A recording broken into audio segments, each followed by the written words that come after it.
Todd Lewis, the Praise of Folly podcast. We are finishing our two-part series. Keith Preston and I are finishing our two-part series on irregular warfare. This section will be about guerrilla warfare. Now, of course, guerrilla warfare. I would tend to agree with the statement by Max Boot in Invisible Armies: An Epic History of Guerrilla Warfare from Ancient Times to the Modern. He argues that pretty much guerrilla warfare is a constant throughout human history. It's the oldest form of warfare, and it's the most consistent form of warfare. And guerrilla warfare can be contrasted with conventional warfare in at least two broad in these ways. Irregular warfare tends to revolve around soldiers wearing uniforms representing what are conventionally perceived as the legitimate authorities. They tend to have a complicated set of rules that govern war, especially in the modern age. Can you attack civilians? Can you use chemical weapons? And these sort of rules or restraints or guidelines for combat are implied for conventional warfare. And uniforms are what designate an individual as being a member of a standing army. A guerrilla, on the other hand, tends to fight without uniforms, sort of in the shadows. He doesn't want to have a line and column firing. He tends to try to attack the standing army where it's weak, logistically, or foraging parties, or also ideologically, like the NVA did by attacking America ideologically on that front. And so we see this distinction between regular and irregular warfare. Irregular warfare being the older and more normative condition. We see in Lawrence Keeley's War Before Civilization that most primitive societies engaged in quite brutal forms of irregular warfare, where women and children were commonly massacred just indiscriminately when one tribe conquered another. Now, that's not all guerrillas do that, but that's certainly a tendency. In the modern age, guerrilla warfare really began in the Napoleonic Wars in Spain. And guerrilla is Spanish for little war. Guerrera means war. So guerrilla war is Spanish for little war. And it was when Napoleon occupied Spain, there was a nationalism. And in conjunction with the British Army of Wellington, Spanish guerrillas. And in modern times, we often think of T.E. Lawrence of Arabia, who led the Arab Revolt. We think of the communist rebels like Mao, Che, and Giap. In many ways, the American Revolution involved a lot of irregular guerrilla warfare in some areas, like in the American South, and even in the New York campaign at Saratoga. Though guerrillas didn't operate necessarily independently of the Continental Forces, they were sort of a collaborative effort. But we begin to see that guerrilla warfare in the modern age begins with the American Revolution, maybe, and Napoleon's invasion of Spain. And I think the main difference between modern and earlier guerrilla warfare is that the idea of nationalism is the main difference. In earlier times, like when the Native Americans or the African tribes, during the age of European conquest, they had no idea of solidarity. We're not black, we're not red Indians, we're just, I'm Sioux, you're Igbo, or Yoruba, or I'm Cherokee. And we have nothing in common, and you're the guy on the other side of the hill, we might fight you as soon as we fight the Europeans. But modern day guerrillas have an idea of national solidarity, like say the FLN in Algeria, or the VC in Vietnam, or even the Islamic groups. In that case, it's more like a religious solidarity, whether it's the Sunni Shia militias in Iraq. But what we have is this solidarity beyond tribe, which in earlier iterations was merely tribal. We might think of the Spanish guerrillas who fought the Romans in the 1st century AD, but were ultimately defeated. Spartacus maybe might be another example. But I think in general, though, guerrilla warfare has always been with us. What makes it different now is the idea of nationalism and kind of supra-tribal cohesion, which began probably in the French and American revolutions. And the idea that guerrilla warfare, they don't really wear uniforms. They don't abide by quote-unquote conventions. Often the British would complain that the Americans would not play by the rules. So how would you agree with that, a broad assessment of guerrilla warfare there? Yeah, well, guerrilla warfare, to get a loose definition of it, all you really need is to just say that it's warfare that's fought outside the context of formalized armies organized by formalized political institutions. You have state armies or royal armies or some multinational armies or something like that, and then you've got other groups that are organized independently of states, although they may receive aid from states or they may even be used as proxies by states. As you said, guerrilla warfare goes back to very, very ancient times, and the norm was it was simply different bands of marauders attacking each other essentially over territory and resources and things like that. You mentioned how the atrocities were the norm, slaughtering the women and children and all that. The way ISIS does things today, that's how it was in the ancient world in early warfare. That everyone did it that way. Exactly. The other thing is with guerrilla warfare, Max Boot makes a very interesting theory. I don't know if I agree with it, but he argues that with the American Revolution, we see a fundamental shift in how guerrillas fight. Because he argues that the American Revolution was successful not because of our military victories. He says, yes, Yorktown defeated a British army, but the British had many more troops to call in to fight us. What was crucial was that the American propaganda war was so successful that people back home in Britain voted to not fund the war anymore because they didn't believe in it. In many ways, a kind of preview of Vietnam. And while I don't know if I necessarily agree with that theory, it's a very interesting interpretation in guerrilla warfare. What do you think of the theory, Keith? Well, the American Revolution was sort of a prototypical modern guerrilla insurgency. It was very similar to the later anti-colonial insurgencies you did see in the so-called Third World. You could say that, in fact, a lot of them would actually look at the American Revolution as an inspirational model. It's ironic that, for example, that the Viet Cong and the North Vietnamese were fighting the United States during the Vietnam War, because in the early years of the struggle for Vietnamese independence and reunification, Ho Chi Minh would cite documents from the American Revolution and the French Revolution and all of that as inspirational documents.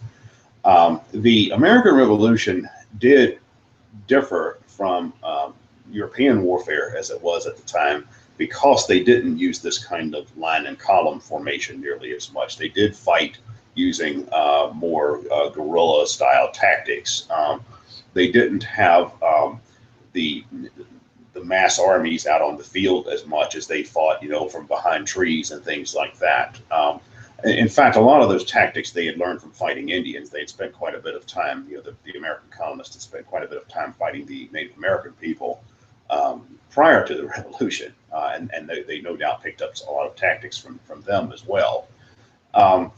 But the American Revolution was really a prototype for modern revolutions. These modern anti-ancient regime revolutions. That was really one of the first ones, or the first one. The American Revolution, the French Revolution, the revolutions of 1848, the Russian Revolution, the Chinese Revolution. All of these different revolutions that with varying degrees of extremes, threw off all of these traditional systems, these traditional monarchies and hereditary aristocracies and things like that.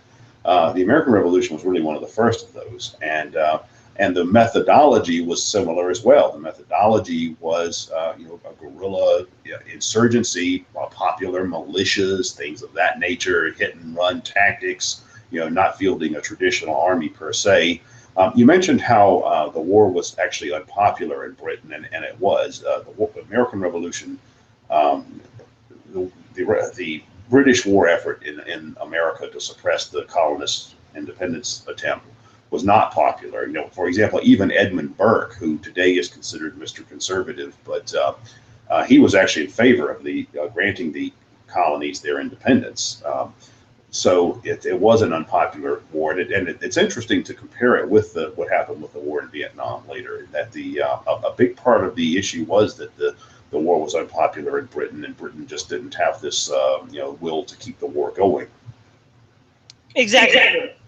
And what we see is that with democratic regimes, guerrillas are more successful because a guerrilla can appeal to popular will, popular sovereignty, popular opinion. Whereas, as again Max Boot says, if our enemy had been the Roman Empire, it wouldn't have mattered how many defeats they suffered. Eventually, they would send enough troops to conquer us. Then they would just devastate the region as a lesson for any would-be revolutionaries. Well, I'm not sure I would entirely agree with that, though, because the experience that the Soviets had in Afghanistan was very similar to what the Americans experienced in Vietnam. In fact, it was almost identical in certain ways. The Soviet Union was a dictatorship. I mean, it was a one-party military bureaucracy, with a completely nationalized economy. It's no pretense of democracy there. I mean, I guess they could call it whatever they wanted, but it wasn't a democracy in any reasonable sense. So they eventually were defeated in Afghanistan as well, largely for the same kinds of reasons, just the determination of the opposition, the fact that the war was unpopular within the Soviet Union itself. The Soviet state itself was losing its legitimacy during this time as well. The economy was going down the tubes, and it was obvious that they weren't going to be able to catch up with the West in terms of living standards and things like that. So I think that there's some parallels there. I wouldn't say necessarily that the having a democratic government is what made the difference. Could one argue, though, that during the Soviet invasion of Afghanistan, that was the period of transition of perestroika and glasnost, where it allowed the cracks to open in the system? Yeah. Well, the invasion, the Soviet invasion of Afghanistan, was actually ordered by Leonid Brezhnev. And when Leonid Brezhnev died, even as early as 1981, there was talk in the Soviet Union of implementing certain reforms. Like even Yuri Andropov, when he became the premier of the Soviet Union, actually considered developing, taking Russia in the same kind of direction that China was developing in during that time, which was to liberalize the economy, maintain the one-party state and all of that, but liberalize the economy for the sake of generating a higher level of productivity and things of that nature. Like the Chinese had done in the 70s, like Vietnam was doing at that time. There's some evidence Cuba may be heading in that direction now. So even in the early 80s, there was some awareness in the Soviet Union that they needed to reform. So there's probably some truth to that. I think that if the invasion of Afghanistan had happened during the height of the Stalinist era, in the 1930s or 40s or something like that, it probably would have turned out differently. I think that Stalin would have just sent in the Red Army en masse and just told them to kill every last Afghan you have if necessary.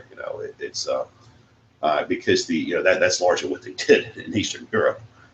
It's funny you bring that up because we actually have a direct analog.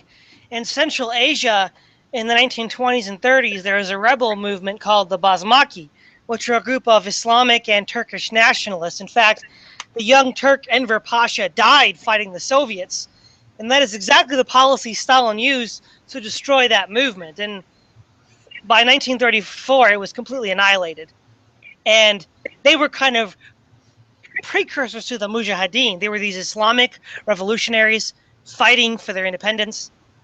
And granted, there's no outside support. That's one difference. But they were completely annihilated by Stalin due to just those tactics. Another aspect of guerrilla warfare, there's a mystique has developed around guerrillas, largely due to the work of Che Guevara, Mao Zedong, Giap, to a lesser extent, people like T.E. Lawrence of Arabia or Ord Wingate, the founder of the Gideon Force in Ethiopia and the Palmach in Israel and the Chindits in Burma. And yet, most insurgent movements fail. Most fail, despite the fact that the few high-profile successes. And I think those high-profile successes have kind of clouded the perception of guerrillas as this kind of invincible force. I've heard people say, both libertarians and anarchists, fourth-generation warfare, the whole gamut of this kind of attitude that, well, yeah, guerrillas just win by continue to fight. Yeah, as long as they don't lose, they win. But that's not really the case. Many guerrillas have lost.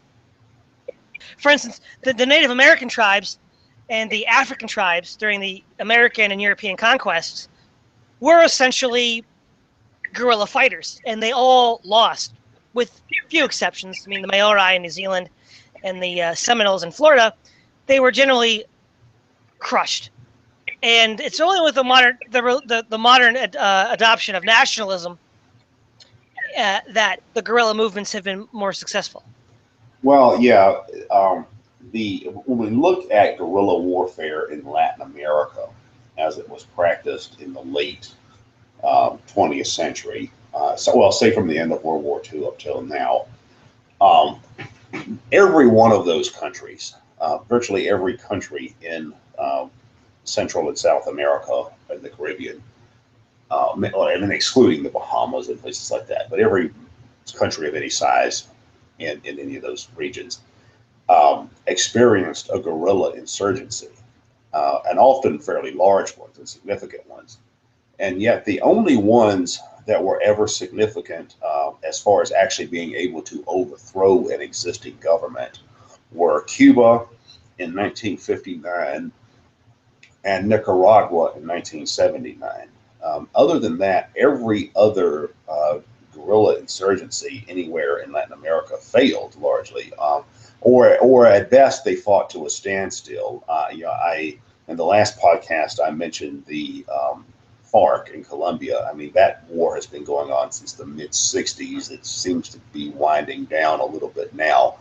But at most, they've been able to control particular regions of Colombia. They've never actually succeeded in overthrowing the Colombian government. The Shining Path in Peru waged a really brutal insurgency for about 12 years in the 80s and early 90s. And they probably came the closest of any insurgent movement in Latin America to actually carrying out a genuine change of regimes. After the Cubans and the Nicaraguans, but even they were defeated eventually, largely because their leader was captured, and once the head was cut off, that was the end. There were other groups like that, during the same period of the Nicaraguan Revolution, the Civil War in El Salvador began, and the FMLN, which was a very similar group to the FSLN in Nicaragua, even they were largely fighting, at best they were fighting the Salvadoran government to a standstill.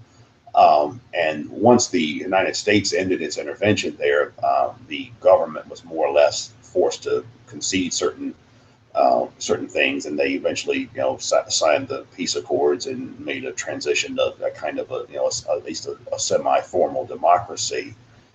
So it's actually been very few cases of that type where guerrilla warfare succeeded in overthrowing a government. As far as Che Guevara never participated in a successful guerrilla insurgency campaign, with the exception of Cuba itself. He was obviously an important figure in the Cuban Revolution, but most every other army he ever trained was slaughtered in the field, and eventually he was as well.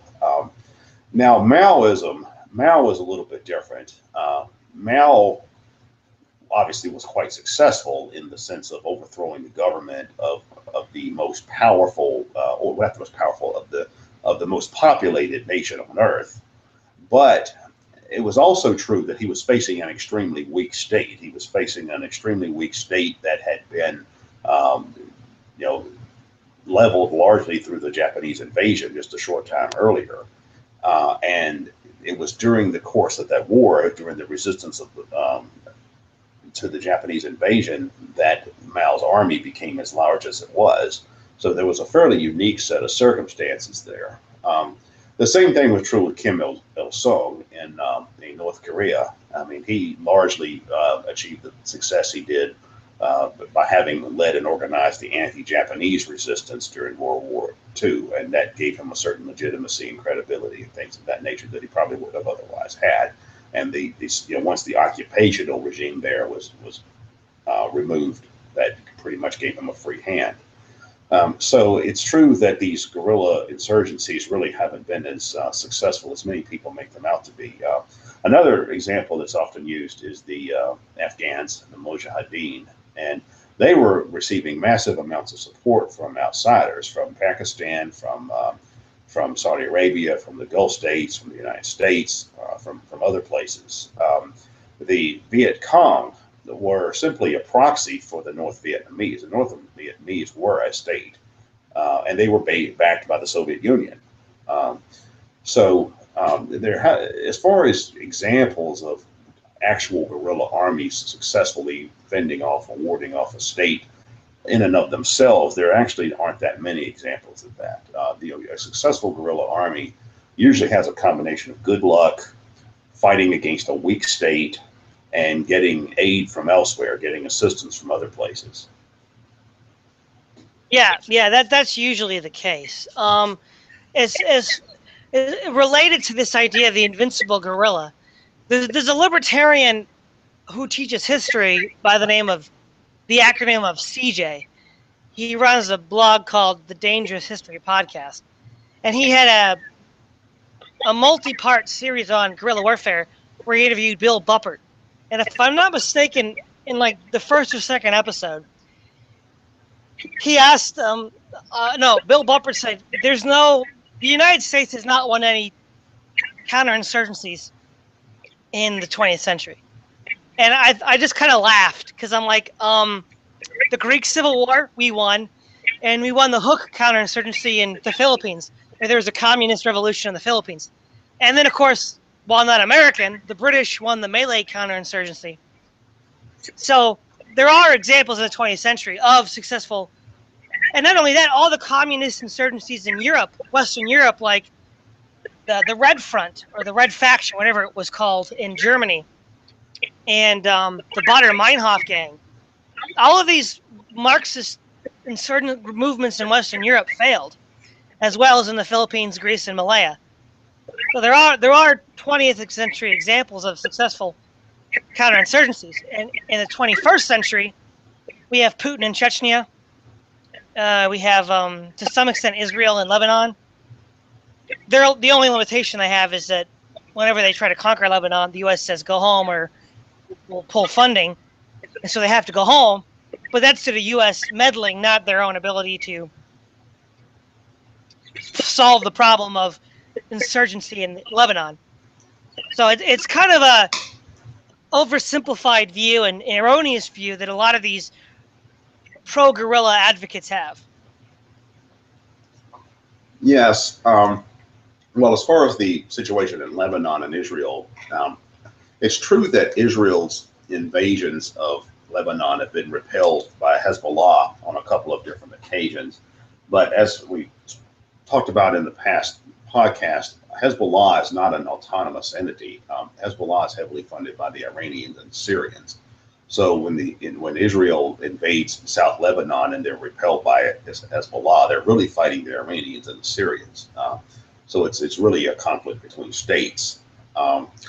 The United States kind of works both ends against the middle on that. The United States is concerned about. I think the United States is concerned about how Israel's actions in the occupied territories look from a point of view of world opinion and how that reflects on the United States being Israel's benefactor. On the other hand, the United States seems to give Israel sort of a wink and a nod. I think they do that with the settlers in the occupied territories. They'll say, well, no, don't stop building these settlements, but then they'll kind of, give them a wink, when the cameras aren't on or whatever. So it's an interesting situation there. It's got a lot of different dynamics to it, but there's not many examples where a non-state army has been able to defeat a state military on their own devices, according to their own devices. I mean, they usually have assistance from other states, or they're fighting against a particularly weak opponent or something of that nature. You mentioned Putin in Chechnya. I mean, that was a slaughter. That was that the Chechnyans didn't have a chance. And as far as the the Chinese, I mean the Uyghurs, they want to break away from China, and that's a similar situation to what's going on in Chechnya. And the ability that states have, the advantage that states have is the ability to concentrate force. That's their main advantage. They have the ability to collect revenue, wealth through taxes and other things. They have the ability to raise armies through either professional armies or conscript armies. They have the a means to amass the kind of weaponry that they need, and they have the means to concentrate massive amounts of firepower on a singular location. And it would be very difficult for a guerrilla insurgency to be able to match anything like that or successfully evade that. Plus, I mean, a guerrilla army is not going to have an air force and things of that nature as well. So that's a problem also. Yeah, yeah. No, I know that you have done some writing on Attack the System about how anarchists and libertarians might learn from guerrillas or irregular or insurgent forces, and how they might defend their kind of system. So maybe you could elaborate on that a little bit. Yeah. While I don't think that anarchist guerrilla armies are going to be able to bring down modern national militaries, I mean that's not particularly realistic. The advantage that I see of fourth generation warfare theory and guerrilla warfare theory generally for anarchists is that it's somewhat of an anarchistic model of military organization where it doesn't rely as much on a top-down command structure. It doesn't rely as much on the kind of disciplined formal organizations that you find in state militaries. It's more of a decentralized process where you have different kinds of you have different groups, smaller groups that are more like affinity groups that are out attacking state targets in different ways. In fact, I have a hard time differentiating between guerrilla warfare, fourth generation warfare, and terrorism. To me, it all seems to be largely a variation of the same kind of tactics. Whatever label you want to put on it.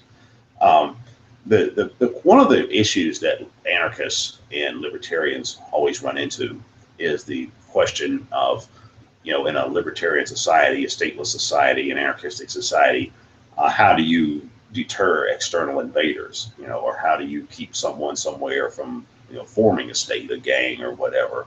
And I don't think there's any one correct answer to that question. I think that it all comes down to a wide range of factors. I think that first of all, it depends on the particular culture that you have. Different kinds of people and different kinds of cultures are going to fight warfare in different kinds of ways and with different kinds of motivation. It's also going to come down to the geography and all that kind of stuff that you have, the amount of internal wealth in the society. But I think that an anarchist or libertarian society could certainly have a collection of, militias, paramilitaries, guerrillas, fourth generation forces, if you want to call them that, mercenaries, whatever, gangs, whatever you want to call them, that could collectively comprise a formidable army in many ways. Now, the question there is, how do you keep that from becoming a state? I think that's actually the real issue. I think in one of these podcasts we did, you mentioned Roderick Long once wrote an article about that, saying, well, say an anarcho-capitalist society could actually amass a pretty formidable army of mercenaries and guerrilla fighters, but wouldn't that be a de facto state unto itself? And I think that's kind of the issue there, is that when does that become an actual state? How do you keep it from becoming that? How do you dismantle it when its defensive purposes are done with? My idea of what an anarchistic defense system would look like would be, kind of like the medieval leagues. The medieval leagues, you had these confederations of cities that were largely about trying to repel external invaders, obviously. Now, they were also about trying to monopolize trade on a regional level. Another example is the Greek cities. The Greek political system was decentralized. You had I think about 1,100 city-states or something like that. A problem they ran into was when the Persians invaded. Like, what are we going to do? And the Greeks had a great deal of decentralization in terms of politics, but they actually had a fairly unified culture. I mean, they basically had the same language, the same religion, the same basic set of cultural norms. And I think that gave them a certain sense of unity and, will to resist external invaders from the Persians. And that allowed them to put together this large enough coalition of cities that they were able to successfully repel the Persian invasion. Of course, they also followed each other quite a bit too. There's the Peloponnesian Wars and all of that. So that's another issue. Another issue with the anarchistic, libertarian, decentralized political systems. How do you keep different groups from fighting each other? The anarcho-capitalists have the idea of these private defense agencies and private courts and private laws and private legal systems and all that. And one of the criticisms of that that's often voiced is, well, instead of it being libertarian militia A and libertarian militia B, wouldn't it really just be Aryans versus Jews and blacks and whites and Catholics and Protestants and all of that kind of Muslims and Christians and all of that kind of stuff. I mean, I think all of those are real theoretical problems when it comes to the anarchist position. Yeah. No, one thing that I wanted to touch on is that amongst certainly libertarians, anarchists, limited government types, fourth generation warfare, well, not necessarily fourth generation warfare, but the other three, is that guerrilla warfare, because it's maybe decentralized and doesn't have nukes or carpet bombs, is somehow more humane or more ethical than state warfare.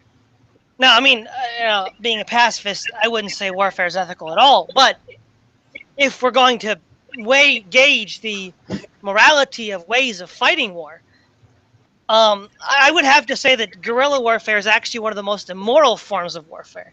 As I mentioned earlier from Keeley's work, early insurgent warfare was just massacring whole tribes. That was the normally accepted way of fighting somebody.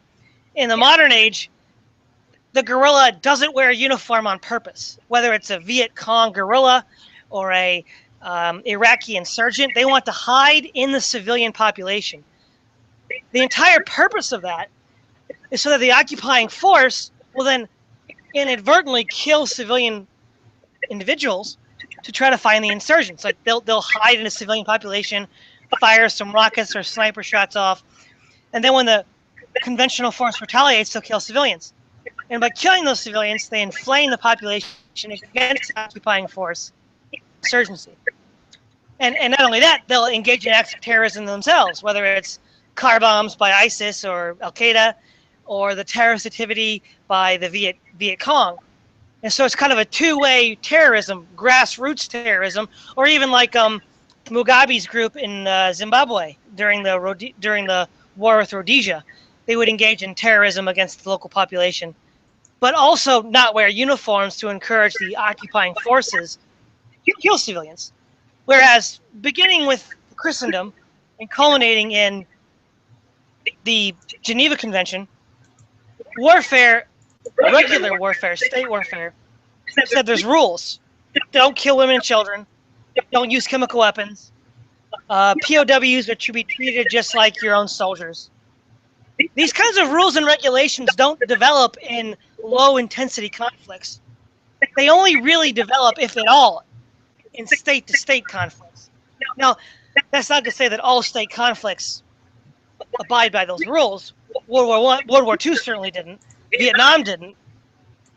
But the basic point is this: those rules only ever develop in state-to-state conflict. And a guerrilla warfare, by default, rejects all of those limitations, which I think are beneficial. Don't kill women, don't kill children, don't bomb cities, don't use poison gas, those kinds of things. And I think that in that sense, guerrilla warfare is actually more immoral, because it's calculated to have the occupying force kill more civilians. Well, as I said earlier, it's difficult to make a distinction between guerrilla warfare and terrorism, because it really amounts to the same thing in practice.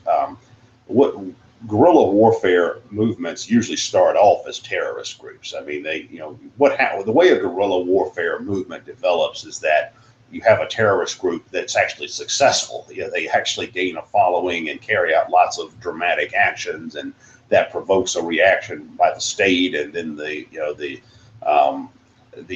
terrorists keep rolling with that. And if you look at all of the guerrilla insurgent movements that we were discussing earlier, like if you look at the different guerrilla insurgent movements in Latin America and places like that, most of them were just terrorist groups.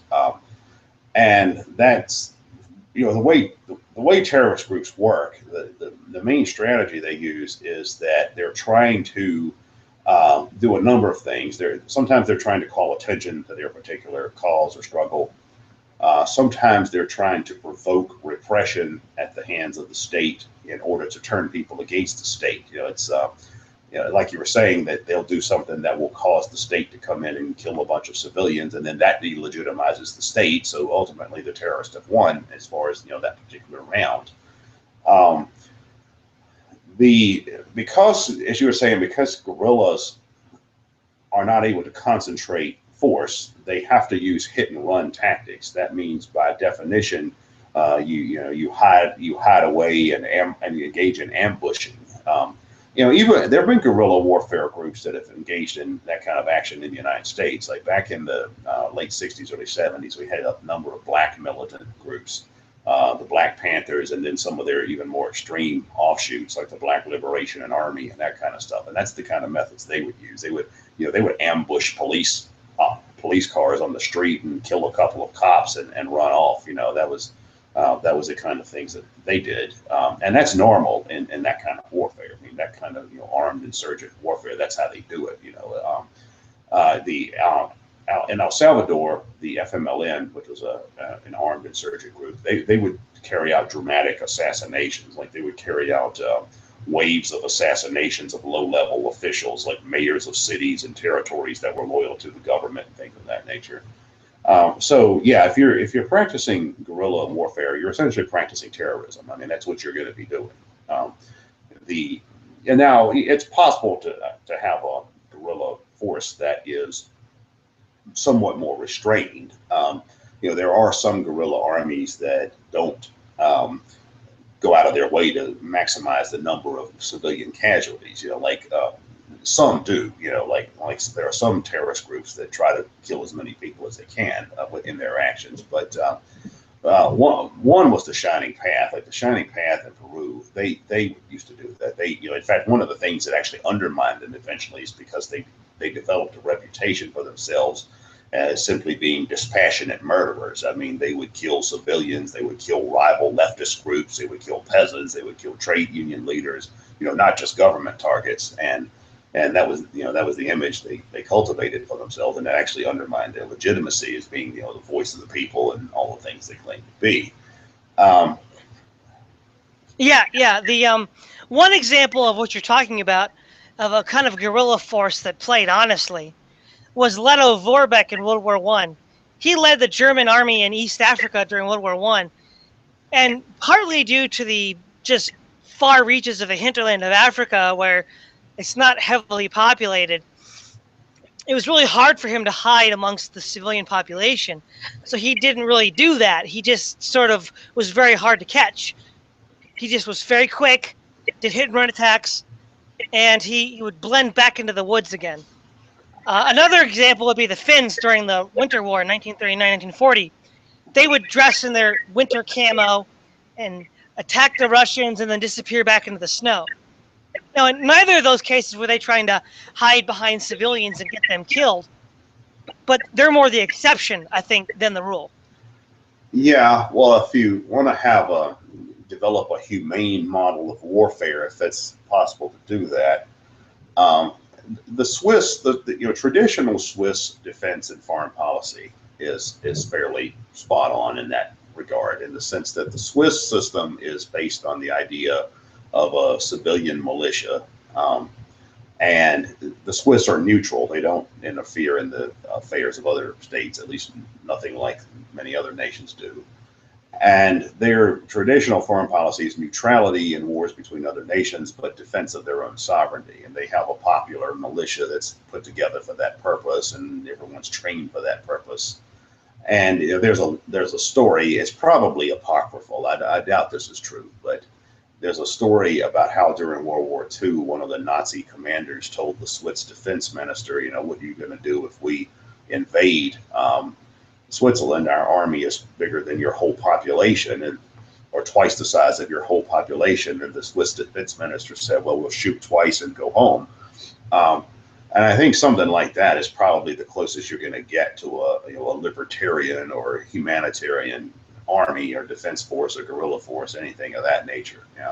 The main problem that anarchists have is the idea or libertarians, or whatever, is how do you actually maintain control over territory on one hand and repel invaders without creating a state apparatus of your own, with a permanent standing army and things of that nature. That's the issue, and the Swiss model is the thing that comes the closest to being successful with that.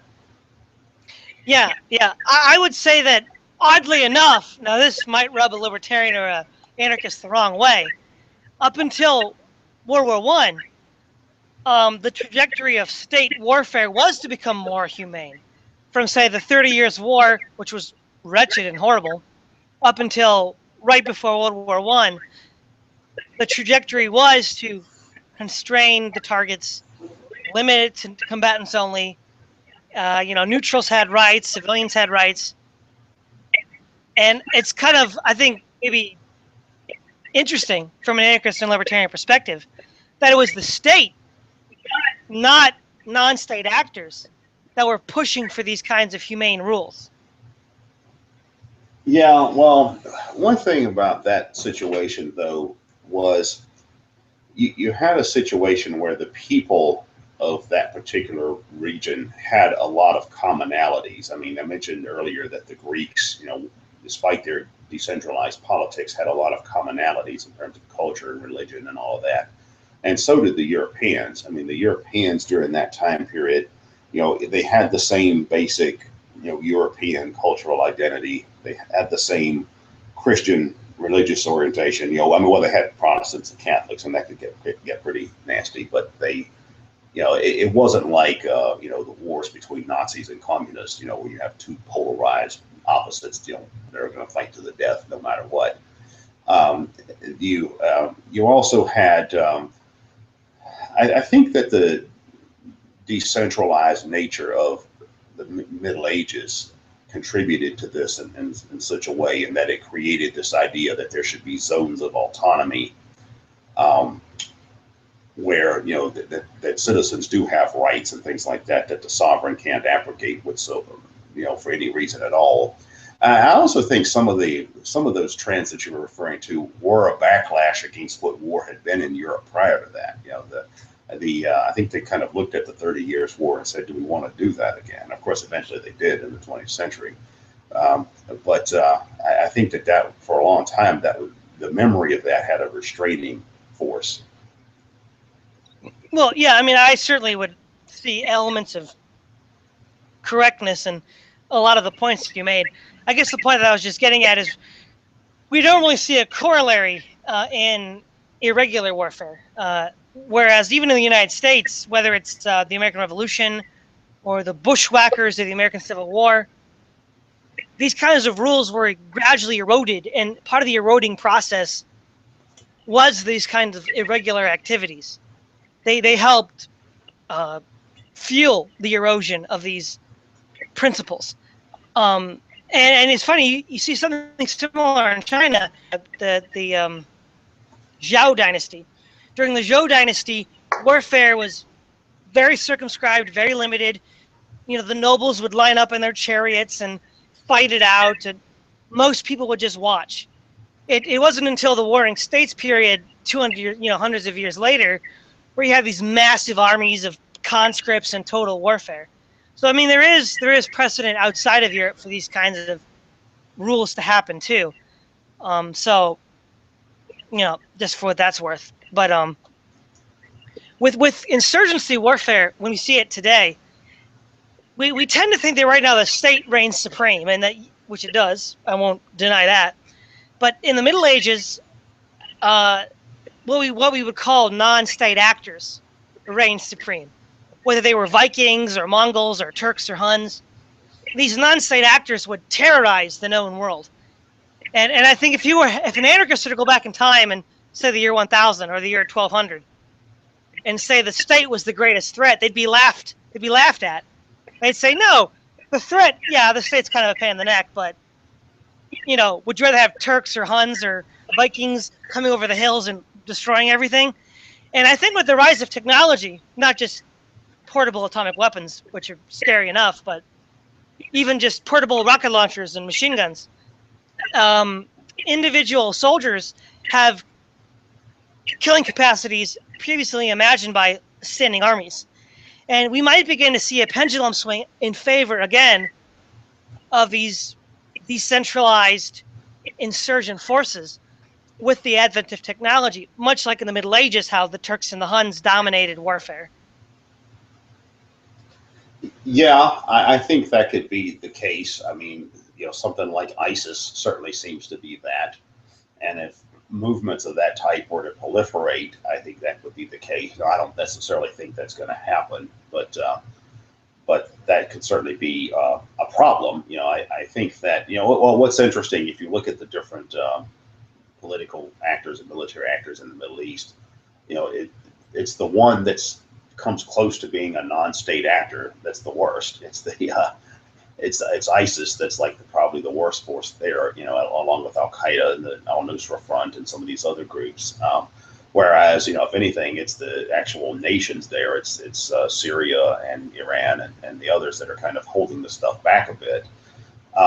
So that is an issue. That is an issue. And what I actually think, by the way, will happen with groups like ISIS in the Middle East is I think they will eventually be wiped out by the major Asian powers. I think that the Chinese and the Russians and the Iranians and others are going to simply be tired of having this fester, in their own hemisphere and eventually just move in and wipe them out. And it's not going to be, very soft-handed when they do it. I would agree. That's probably going to happen. I think that will be the fate of those groups eventually. All of these Wahhabist-influenced terrorist organizations. The larger they get, the more threatening they get to the major Asian powers. India, all of them, Pakistan. I think they'll just be wiped out eventually. Just because they're too threatening and they're too destabilizing. Why would you put up with that if you could actually? I mean, when they're weak and insignificant, you can kind of ignore it. Yeah, they're kind of annoying, but they're not that annoying yet. But when they get to that critical mass, you're like, okay, that's it, we're done. We got to clean it up now. Yeah, well, the reason that Russia intervened in the war in Syria is that Syria has been one of their client states for quite some time. And I'm sure the Russians are not thrilled with the idea of Syria actually falling to a group like ISIS. I'm sure they wouldn't tolerate that. And the Chinese as well. I don't see them allowing that kind of stuff to spread right up to the Chinese border. I think they'll move in and crush all that as well. Yeah. Russia's also motivated by the fear that, due to their experience in Chechnya, they've had to deal with Islamic revolutionary movements, and as we saw in Bosnia, Afghanistan, Chechnya, and Iraq, it's kind of a global movement. Like wherever there's a hot spot, jihadis from all over the world are flocked to the hot spot. And Russia's kind of afraid that if Syria falls to jihadism, then that'll just be an engine to fuel insurgency in Chechnya. Yeah, I don't think they'll allow that to happen. I think that before they would allow Syria to fall to ISIS, they would just go in and kill as many people as they need to kill. I think that's what will happen eventually. That's probably true. Before we end, do you have anything else you'd like to add to this discussion, Keith? Yeah, it's interesting to look at guerrilla warfare and the different manifestations that it takes on in different places. I think that one thing that's really important to recognize when we look at guerrilla warfare and things like that is culture and the way that culture shapes the character of particular guerrilla warfare. Guerrillas tend to be people, guerrillas are not people that join the army because they're getting a paycheck or because they were drafted. People join guerrillas because it's something they believe in typically. And it could be anything. It could be religion, politics, it could just be desperate economic circumstances of their community or whatever. But the real driving force behind guerrillas is the fact that they have a whole lot of true believers in their ranks. That's what makes guerrillas different from state armies, I think. Not to say that you don't necessarily have a lot of people in state armies that really believe in, fighting for their country or whatever it is they think they're doing. But ideology is what is really the building block of guerrilla warfare. If you don't have a guerrilla army of people who are committed to this ideology in an almost cultic way, then you're not going to have a successful guerrilla force. Yeah, that's probably true. So this is Todd Lewis, host of the Praise of Folly podcast, signing off.